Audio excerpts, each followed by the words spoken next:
Anda kembali di Nusantara Petang pemirsa, kebakaran yang terjadi di gedung utama Kejaksaan Agung harus segera diusut penyebabnya. Hal ini untuk mencegah terjadinya pandangan yang bersifat spekulatif maupun asumsi dari masyarakat.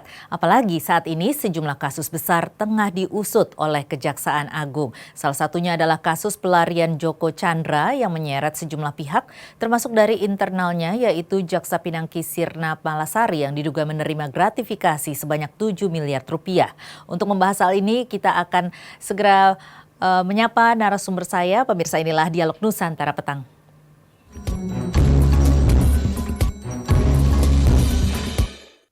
Sudah bersama kita, sudah ada Bapak Profesor Dr. Agus Surono SHMH, pakar hukum pidana. Selamat petang, Prof. Selamat petang, Mbak Tasya. Iya, ini tentunya di kebakaran yang terjadi di gedung Kejaksaan Agung. Kemarin ini benar-benar menimbulkan banyak spekulasi begitu ya, Prof. Nah ini Ya, apa yang harus, kalau saat ini kan pihak kepolisian sudah melakukan penyelidikan. Kalau dari Kejagung sendiri apa yang harus dilakukan supaya ini tidak menjadi bola liar? ya. Saya kira Kejagung harus menunggu karena ini kan soal masalah penyelidikan kewenangannya ada pada kepolisian. Ya dalam hal ini kalau tidak salah ditangani oleh Bareskrim begitu. Artinya memang proses penyelidikan sedang berlangsung dan kita sebagai masyarakat saya pikir harus menunggu hal itu.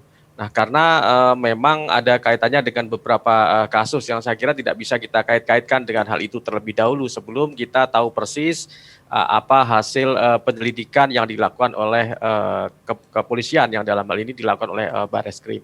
Tetapi memang tidak bisa dipungkiri bahwa ini menimbulkan banyak pertanyaan begitu ya Pak Ya, dari ya, banyak masyarakat karena ya, tentunya salah satunya saja ini terjadi di malam Minggu, hari Sabtu ketika tidak ada aktivitas di sana. Bagaimana ya. pendapat Anda? Ya, saya kira saya sebagai ahli hukum pidana, saya tidak berani berspekulasi begitu ya, tidak berani berspekulasi. Artinya bahwa masyarakat bisa saja berpendapat atau mempunyai pandangan demikian. Namun kalau kita sebagai pengamat hukum dalam artian ini harus kita tunggu bagaimana proses penyelidikan yang dilakukan oleh kepolisian yang dalam hal ini Bareskrim. Nah, kenapa demikian? Karena memang dalam tahap proses pemeriksaan di dalam perkara pidana itu kan ada tahapan-tahapannya.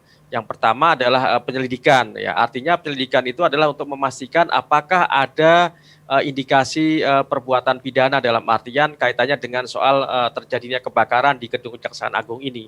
Nah, ini yang harus dipastikan oleh kepolisian untuk memastikan apakah memang benar terjadi suatu peristiwa pidana.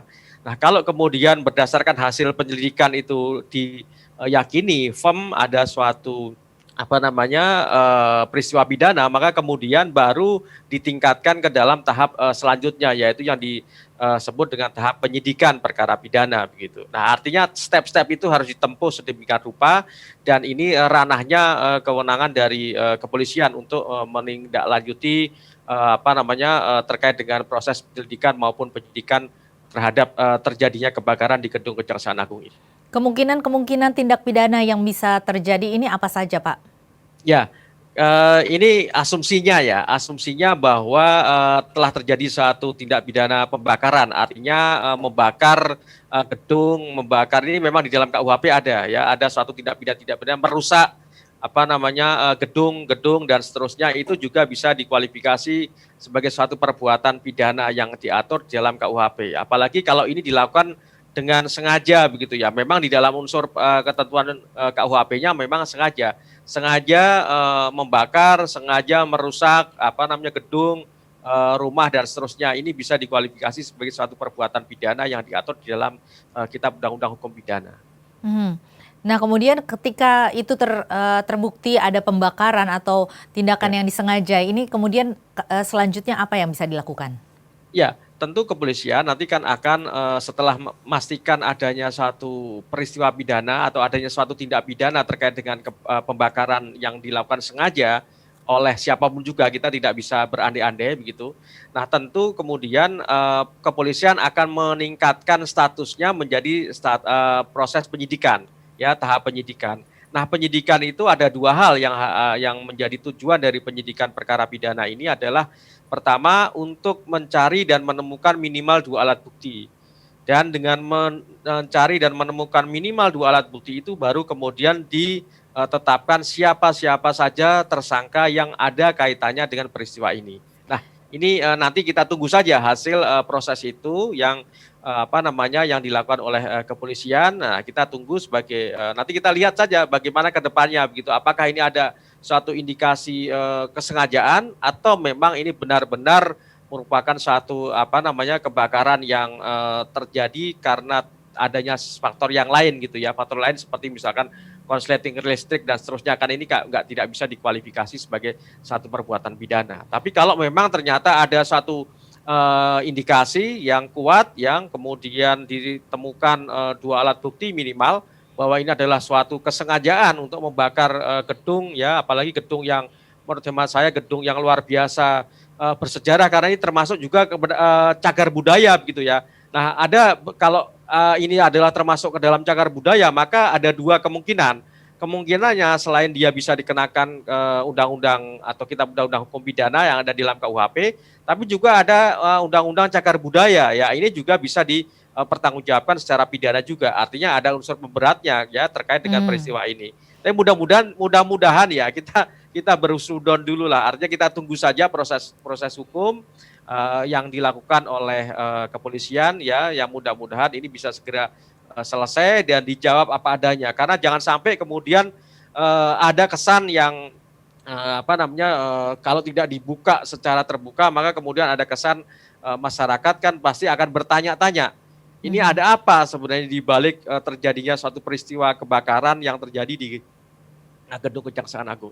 Kalau kelalaian sendiri Pak, bisakah dimasukkan atau diklasifikasikan sebagai tindak pidana?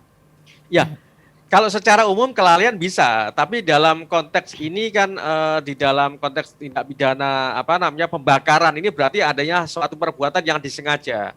Sengaja untuk membakar suatu bangunan, suatu gedung dan seterusnya. Apalagi kalau ini konstruksinya tadi saya katakan adalah cagar budaya, maka kemudian ada pelanggaran terhadap undang-undang cagar budaya juga gitu. Nah, kalau kelalaian itu bisa artinya dalam konteks perbuatan pembakaran ini tidak bisa dikualifikasi ya, gedung terutama itu tidak bisa dikualifikasi sebagai suatu hal yang kemudian nanti bisa dimintai pertanggungjawaban pidana.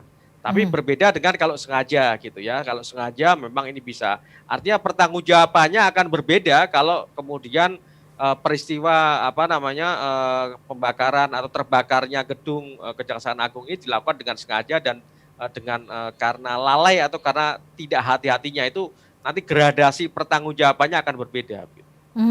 Bagaimana dengan kemungkinan adanya sabotase? Ya, kalau sabotase berarti nanti itu masuk dalam kualifikasi yang kaitannya dengan sengaja membakar gedung, bangunan tadi, maka ini bisa dikualifikasi sebagai pertanggungjawaban pidana. Apalagi kalau ada unsur sabotase, maka ini jelas-jelas ada alasan pemberat ya yang bisa kemudian dikenakan ya kalau ini diproses hukum lebih lanjut kemudian kepada pelakunya gitu. Ini bisa dikenakan sanksi seperti apa sih Pak? Ya, sanksinya jelas pidana penjara ya. Sanksinya pidana penjara terkait dengan kalau ada unsur kesengajaan dalam pembakaran gedung ini. Ya, sekali lagi bahwa ini benar ada suatu tidak pidana begitu ya. Kepolisian harus memastikan itu dulu.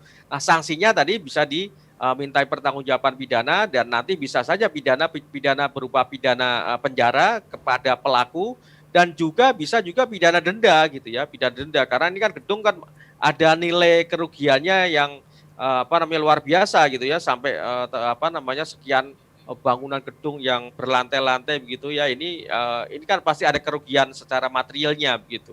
Nah, oleh karena itu maka kemudian bisa saja diberikan sanksi selain pidana penjara juga bisa berupa pidana denda terkait dengan hal ini. Baik, kita akan lanjutkan perbincangan ini, Prof. Agus. Ya. Tetapi kita harus jeda dulu. Pemirsa tetaplah bersama kami. Dialog Nusantara Petang akan kami lanjutkan usai jeda berikut ini.